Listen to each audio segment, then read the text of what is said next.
Hello, I'm David Breeden. I'm the senior minister at First Unitarian Society of Minneapolis, a historically humanist congregation.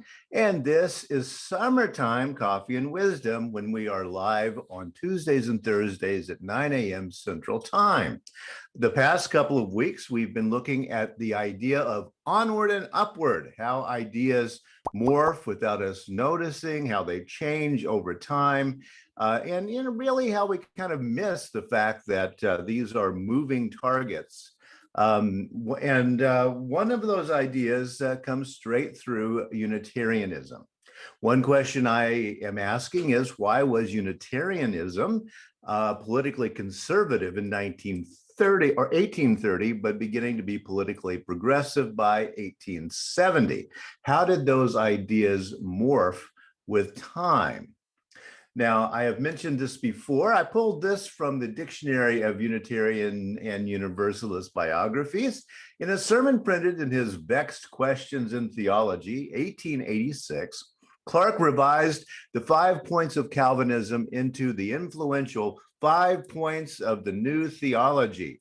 These were later made notorious as the overly optimistic Unitarian affirmation of belief in the fatherhood of God, the brotherhood of man, the leadership of Jesus, salvation by character, and the continuity of human development in all worlds, or the progress of mankind onward and upward forever. Now, in case you need a quick refresher course on your Calvinism, the 5 points of Calvinism are called TULIP, T-U-L-I-P. The first is total depravity. Every human being is born into original sin.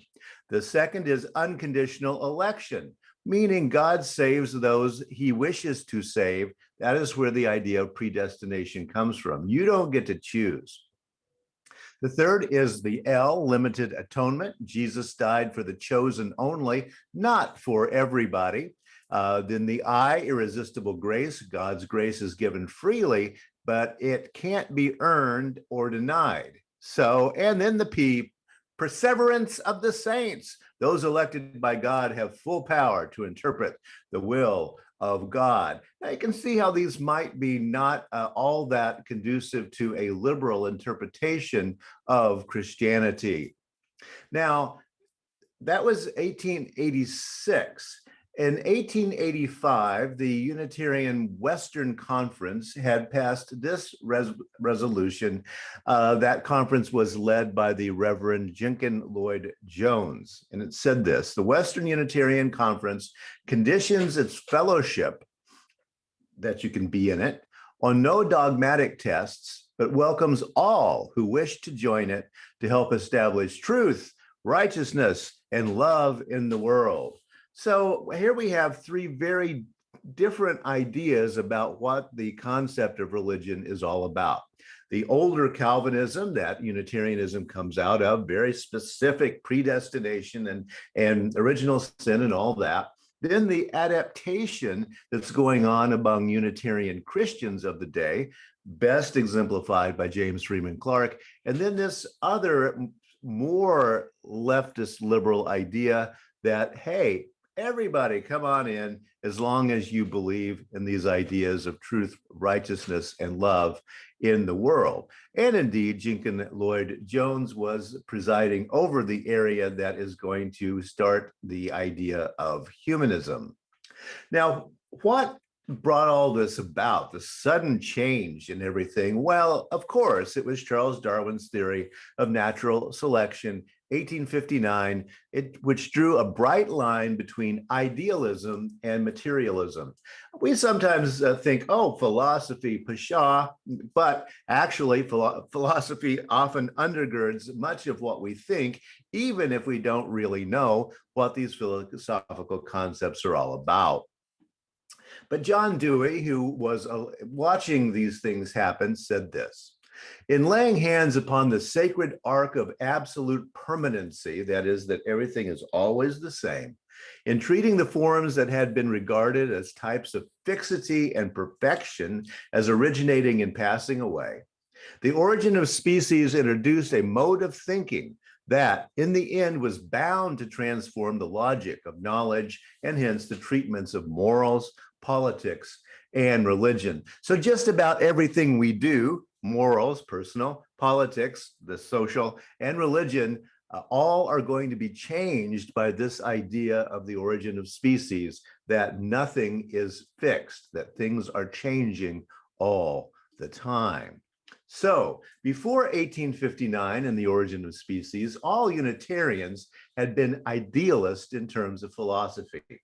One way to look at it is this simple idea of the E equals MC squared. In idealism, E equals MC squared is part of reality itself. It actually exists. It's in the mind of God. God made it up as the great artificer of the universe. That goes all the way back to Plato, and it becomes very much the bedrock of the way Christian theology and philosophy worked. After 1859, some, and we must say some, Unitarians became materialists in terms of philosophy. What does that mean? Well, materialism says E equals MC squared is a description of reality, but humans made it up. This equation is a useful tool. It's not a reality. It's not in the mind of God. It's in the mind of human beings who have found it a very useful tool. For example, in making satellites work and that kind of thing. So it's a tool, and that makes it true, but it's certainly not part of the fixed nature of the universe. Now, another set of ideas that comes into play in the late 19th century is one of the popularizers of Herbert Spencer. And he was, at the time he was alive, considered a biologist, an anthropologist, a sociologist, and a philosopher. Well, and also kind of an economist as well. Now, nowadays we can see, wait a minute, all those things, how do you do that? And that's really one of the problems that we will discover fairly quickly when we begin to look at Herbert Spencer's work. The fact is, in the United States, Herbert Spencer was the most popular philosopher of the late 19th and early 20th century.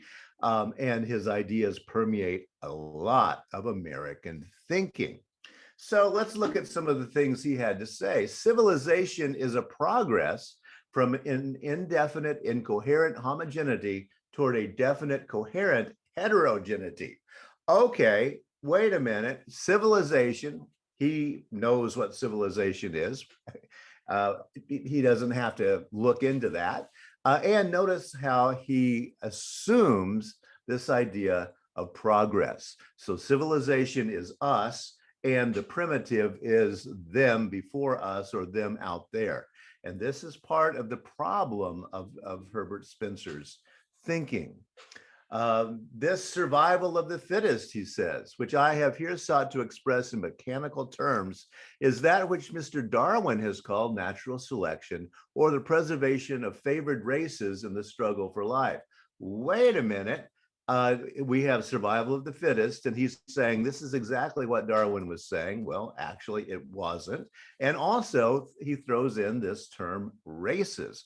Well, where did that come from? And you see how Spencer is pontificating, and people are believing him, and very much messing up the idea of natural selection and putting it into fields where Darwin certainly wasn't seeing it as part of the thinking. And then we get people like Andrew Carnegie, alive at the time and the richest man on earth at one time, who thought Herbert Spencer was the bee's knees. As Carnegie had this to say, and while the law of competition may be sometimes hard for the individual, it is best for the race because it ensures the survival of the fittest in every department. And so I, Mr. Person at the top of the pyramid here, I know the best for other people. And, you know, some of those people are just going to be left out in the cold as we progress in this laissez-faire capitalism. And of course, from that time period, we begin to see the great split between the haves and the have-nots as part of the industrial world, especially here in the United States as immigration begins to pick up. And so in these Seattle Union Times can ask man or hog, which, in which we have the working man strong and true and a capitalist smoking his cigar looking like a hog. And here we also have a picture of a grand old man giving a little bit of cash to this young man. And by golly, he can use that as seed money to become just like our Andrew Carnegie, can't he? Well, Herbert Spencer also said this: divine right of kings means the divine right of anyone who can get uppermost. Okay, wait a minute. So no longer are we going to worry about these kings and queens and that kind of thing. Suddenly, being having the right to all this money and power, your divine right is suddenly all about your ability to climb that ladder and to survive as the fittest. Oh dear. Herbert Spencer also had this to say: every man is free to do that which he wills, provided he infringes not the equal freedom of any other man. If you've been a long consumer of coffee and wisdom, you know that this is part of the utilitarian idea of philosophy from the earlier 19th century. And Herbert Spencer is building on those ideas, but a lot of Americans weren't quite up to understanding the genealogy, as Friedrich Nietzsche would call it, of these ideas. So, social Darwinism, survival of the fittest, laissez-faire capitalism. Although some contemporary critics are reassessing Spencer's ideas and saying, you know what, this guy gets a lot of blame, but especially the Americans weren't really listening to him all that closely. One final quote from Spencer: an argument fatal to the communist theory is suggested by the fact that a desire for property is one of the elements of our nature. And this exactly exemplifies the problem with Herbert Spencer. Spencer's ideas sound like science, but they're not. They sound materialist, but actually they are idealist. And then they did spur people who wanted to reform these laissez-faire ideas. So yeah, communism, good or bad, he doesn't like it. And he makes this pronouncement that, as an anthropologist, of course, without looking too closely into the facts, that people just love property. Well, that probably isn't actually true in all cultural circumstances. And this is the mistake that people are going to begin to work on to try to get out of human thinking. And so we have a cartoon here. We have Darwin with his cane chasing and pointing and says, get out of my house, to laissez-faire capitalism and eugenics, another bad idea that was based on survival of the fittest, in a total misunderstanding of what Darwin had to say. Well, one of the set of reformers that were spurred by these bad ideas out there was the Chicago School of Pragmatism. We've talked quite a bit about John Dewey. The popular imagination mostly knows Dewey as a reformer in education, although within Unitarian Universalist tradition, he's also important as a pragmatist philosopher. Another of the great people spurred on by these bad ideas was Jane Addams, who started Hull House in Chicago, a sociologist who wants to live among the poor herself, in order to see how poor people actually think and do in the world. What a concept, but yeah, it was very radical in her day. And really the most well-known in his day, now more or less forgotten, the philosopher George Herbert Mead. Mead said, one of my favorite quotes, nobody is always stupid, but everyone is stupid sometimes. A little thing to remember that will keep us all humble, I guess. But Central to his thought is this: man, again, sex is language, people live in a world of meaning, by which he meant that the world we live in is created by the way that we think within cultured selves, something that is completely antithetical to the thinking of a Herbert Spencer. Mead said this: so social psychology is especially interested in the effect which the social group has in the determination of the experience and conduct of the individual member. That sounds a little complicated, but it gets to the idea that our social circumstances create what we see as reality. Therefore, a Dr. Mead could say to Herbert Spencer, wait a minute, Herbert Spencer, you think that people want to own property because you live in a social milieu in which private property is important, but not everyone lives there. And this is the central idea that's coming out of what becomes known as the Chicago School. We'll talk more about that next week. I do want to mention that our building will reopen Sunday, July the 18th. For those who would like to come on by, if you live in the neighborhood of Minneapolis, we will, of course, continue our online presence. Next week, I'll be talking about my happy place. No, it's not about going to my cabin. It's about the ideas coming out of Emerson from his essay, Nature, and how we kind of have incorporated those into the American idea of the good life.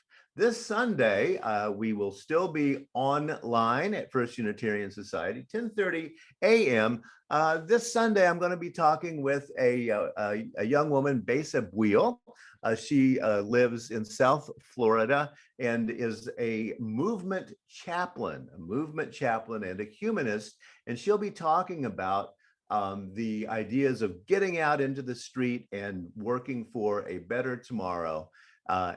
She's a fascinating person and a great young humanist. So thanks a lot for listening, and I'll see you 10:30 a.m. on Sunday morning Central Time, or next Tuesday, 9 a.m. Central Time, for more Coffee and Wisdom. Thank you.